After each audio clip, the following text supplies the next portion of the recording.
this happens, don't worry. We're just going to pick her up nice and calmly. And give her a big cuddle. It's okay. Well done.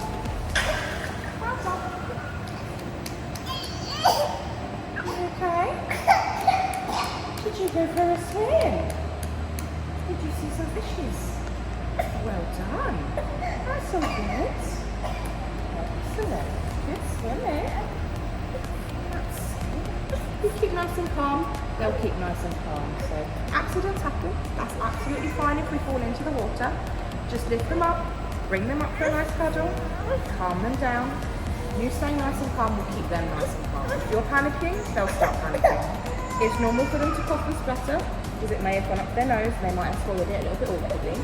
But they'll learn to cough it up and spit it out, and then they're all fine again. If we've fallen in, it's sometimes a good idea just to do a little jump in with a big splash, just to get them used to the idea of falling in again without getting wet and going underneath. But lots of big cuddles, lots of reassurance, and we're good to go. Well done, baby.